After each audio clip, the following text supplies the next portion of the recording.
এদেশের কোটি কোটি মানুষের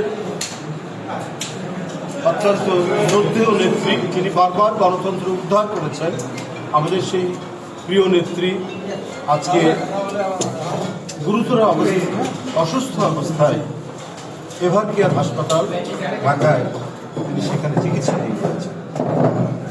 আমরা সবাই আল্লাহর কাছে দোয়া করছি, আল্লাহ যেন তাকে সম্পূর্ণরূপে সুস্থতা দান করেন। তবে দলের এবং বিভিন্ন পর্যায়ের মানুষরা তার সাথে দেখা করতে যাচ্ছেন এভার কেয়ার হাসপাতালে, এবং এই দেখা করতে গিয়ে সেখানে অন্যান্য রোগী এবং দেশনেত্রী বেগম খালেদা জিয়ার চিকিৎসায় বেশ বিঘ্ন হয়েছে এবং অন্যান্য রোগীদেরও তাদেরও সমস্যা হচ্ছে।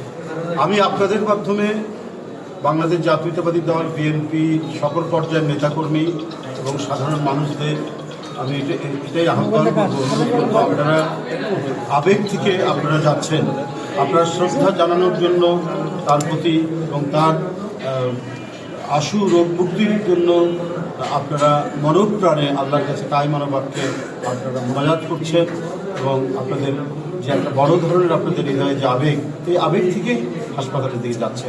কিন্তু এই যাওয়ার কারণে অসুবিধা হচ্ছে যারা রোগী চিকিৎসাধীন, স্বয়ং দেশনেত্রী বেগম খালেদা জিয়ার এবং অন্যান্য রোগীদের।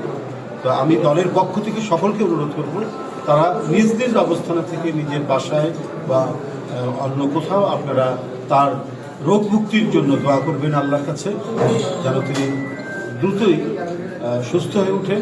হাসপাতালে ওখানে ভিড় করলে বা বারবার সেখানে গিয়ে এক ধরনের জামায়াত হলে বা ভিড় করলে রোগী যারা আছেন, দেশনেত্রী বেগম খালেদা জিয়া রয়েছেন চিকিৎসা ব্যবস্থা, আরও যারা রোগীরা আছেন তারাও সমস্যার মধ্যে পড়ে। এই জন্য অনুরোধ করছি, হাসপাতালের দিকে না গিয়ে নিজ নিজ অবস্থান থেকে তারা যেন দোয়া করেন তাদের রোগ মুক্তির জন্য, নেত্রীর রোগ মুক্তির জন্য।